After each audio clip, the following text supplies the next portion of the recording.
మొన్న రీసెంట్గా ఎవరో చెప్తూ ఆ, ఒక మాట అన్నారు. నేను ఎంత పైకి నవ్వుతా ఉన్నప్పటికీ కూడానండి, నా జీవితంలో ఒక బాధ అయితే ఉంది. ఏంటండి ఆ బాధ అని అడిగితే, ఏం లేదు, నేను ఒక తప్పు చేసి నాకు తెలిసిన వాళ్ళు ఒకరికి దొరికిపోయాను. నేను తప్పు చేసిన విషయం నాకు తనకి తప్ప ఇంకెవరికి తెలీదు. అయితే ఇప్పుడు తను నన్ను బ్లాక్మెయిల్ చేస్తున్నాడు. నాకు ఎంత ఉన్నప్పటికీ కూడా ఎక్కడ తను నా పరువును బయట పెడతాడో అని అనుక్షణము నేను భయపడుతున్నానండి. అనుక్షణము నేను వణుకుతున్నాను. నిద్ర పట్టట్లేదు, తిండి తినబద్దు కావట్లేదు. మనసారా నవ్వి ఎన్ని నెలలైందో. ఇప్పుడు ఆ వ్యక్తి దగ్గరికి వెళ్ళి మనము, నీకు ధనం కావాలా, లేదంటే అందం కావాలా, లేదంటే ఆహారం కావాలా, లేదంటే ఆస్తులు కావాలని అడిగితే తనేమంటాడు, నాకు ఈ వ్యక్తి నుంచి విముక్తి కావాలి. I want the freedom. నేను స్వతంత్రుడిని అవ్వాలి. నేను తిరిగి మళ్ళీ ఒక సంతోషకరమైన హృదయానుసారంగా, అంటే హృదయపూర్వకంగా నేను సంతోషంగా ఉండాలని ఆశపడుతున్నాను కదా. ఈ రోజున మన పాపములన్నీ దేవునికి తెలుసు, సాతానికి తెలుసు. కానీ దేవుడు, he knows every sin of ours, but still he calls us by our name. But when it comes to Satan, he knows every name, but he still calls us by our sin అంట. సాతానుకి, దేవునికి మన ప్రతి పాపము తెలుసు, కానీ ఆయన మన పేరు పెట్టి పిలిచే దేవుడై ఉన్నాడు. కానీ సాతానుకి మన పేరు తెలుసు, కానీ ఆయన మన పాపం, మన చేసిన పాపమును బట్టి మనల్ని పిలిచే సాతాను అయి ఉన్నాడు. ఈ రోజున మరి స్వాతంత్ర యొక్క విలువను మనము ఎంత మాత్రము మనం అనుభవించలేని వారంగా ఉన్నాం. ఎందుకంటే మనం పుట్టిన దగ్గర నుంచి మనం స్వాతంత్రులుగానే ఉన్నాము. కాబట్టి స్వాతంత్రత యొక్క విలువ మనకి ఎంత మాత్రమో తెలియదు. అయితే స్వాతంత్రం యొక్క ఎక్స్ప్లెనేషన్, దాన్ని డిఫైన్ చేయండి అని ఎవరినైనా అడిగితే ఒక్కొక్కళ్ళు ఒక్కొక్క రీతిలో చెప్తారు కదా. ఇందాక చెప్పినట్లు, ఒక వ్యక్తికి తను చేసిన తప్పు ఇతరులకు తెలిసింది, ఇతరుల దగ్గర ఏదో వీడియో ప్రూఫో ఫోటో ప్రూఫో ఉంది.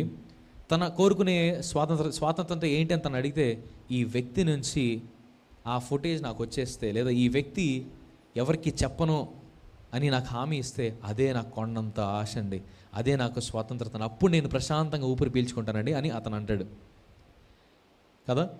మహాత్మా గాంధీ గారిని అడిగారు అనుకోండి, స్వాతంత్రత అంటే ఏంటంటే ఆయన చెప్తూ, ఒక స్త్రీ ఎప్పుడైతే అర్ధరాత్రి వేళ స్వచ్ఛంగా స్వేచ్ఛగా బయటకు వెళ్ళి తిరిగి మళ్ళీ సేఫ్గా తన ఇంటికి చేరుతుందో, అప్పుడు ఇండియాకి నిజమైన స్వాతంత్రత వచ్చినట్లు కదా. India will be free when the women feel safe to walk in the streets in India in the mid night అని చెప్పి ఆయన అన్నాడు. అప్పుడే మనకి ఇండియాకి నిజమైన స్వాతంత్రం వచ్చినట్లు. స్వతంత్రతని ఒక్కొక్క రీతిలో వారు ఎక్స్ప్రెస్ చేస్తూ ఉన్నారు.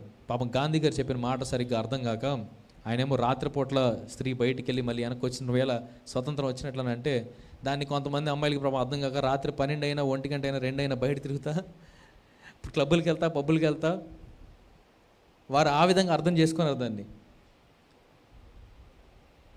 ఇన్ని సంవత్సరాలు అయినప్పటికీ కూడా మరి ఇంకా ఈ యొక్క మాటను బట్టి మనం చూస్తే ఇండియాకి ఇంకా స్వతంత్రం రాలేదేమో అని నేను అనుకుంటాను.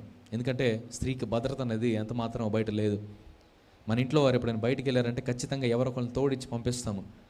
ఎందుకంటే మనము ఎన్నో ఘోరమైన పరిస్థితులు మనం చూస్తాము, ఎన్నో ఘోరమైన సంఘటనలు మనము న్యూస్ ఛానల్స్లో వింటూ ఉన్నాము. అయితే స్వతంత్రతను ఒక్కొక్కరు ఒక్కొక్క విధంగా ఎక్స్ప్లెయిన్ చేస్తూ ఉన్నారు.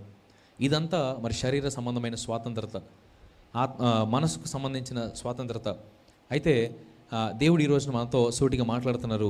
సహోదరులారా, మీరు స్వతంత్రులుగా ఉండుటకు పిలువబడితిరి.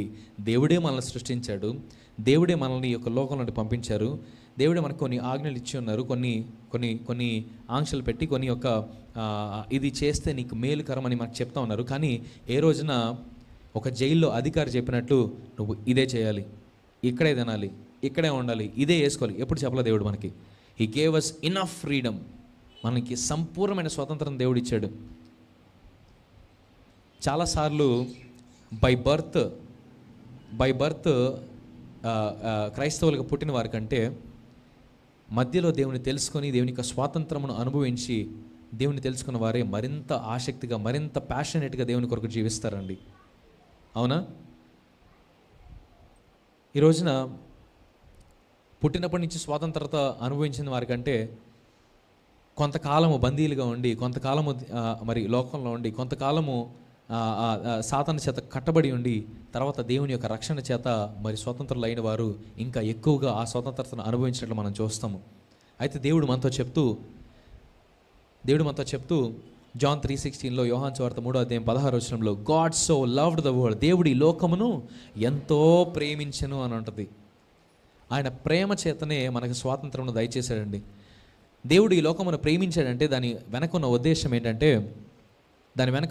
ఏంటంటే దేవుడు కొండలను చూసి నేను నిన్ను ప్రేమిస్తున్నానని చెప్పలా, నదులను లేదా సముద్రములను చూసి నేను నిన్ను ప్రేమిస్తున్నానని చెప్పలా, ఒక బ్యూటిఫుల్ వాటర్ ఫాల్స్ని చూసో లేదా ఆకాశమును చూసో, ఆకాశంలో మారుతున్న రంగులను చూసో, దేవుడు ఇంద్రధనుస్సును చూసో, రెయిన్బోని చూసో చెప్పలేదు. కానీ దేవుడు సూటిగా మనుషుని వైపు చూసి నేను ఈ లోకమును ఎంతో ప్రేమిస్తున్నానని చెప్పాడు. ఆ తర్వాత వచనంలో ఆయనకి కుమారుని యొక్క లోకమును కొరకు పంపించినట్టు మనం చూస్తాము. ఆయన చెట్ల కోసం పంపిలా, కొండల కోసము, గుట్టల కోసము, ఇంకా లోకంలో ఏ సృష్టి కొరకు పంపించలేదు. కానీ లోకంలో ఉన్న మనుషులను ఉద్దేశించి ఆ మాట చెప్తూ మనుషుల కొరకు నా కుమారుని పంపించానని దేవుడు చెప్తున్నాడు. అయితే దేవుడు ఈ లోకమును ప్రేమించాననే ఆ సెగ్మెంట్ వేరేగా ఉంటుంది. అలాగే మనుషులు లోకమును ప్రేమించే విధానం వేరుగా ఉంటుంది. దేవుడు లోకమును ప్రేమిస్తున్నాడంటే ఆయన మనుషులను ఉద్దేశించి he meant that he love the men, he meant the humans.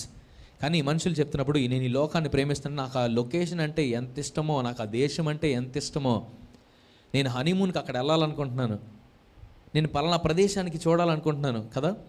మనుషులకి సృష్టికర్త కంటే సృష్టి అంటేనే ఎక్కువ ఇష్టం. అందుకే సృష్టికర్తను విడిచి సృష్టిని పూజించడం మొదలుపెట్టారు కదా. ఇదే దేవునికి మనకి ఉన్న వ్యత్యాసం ఇదే అండి.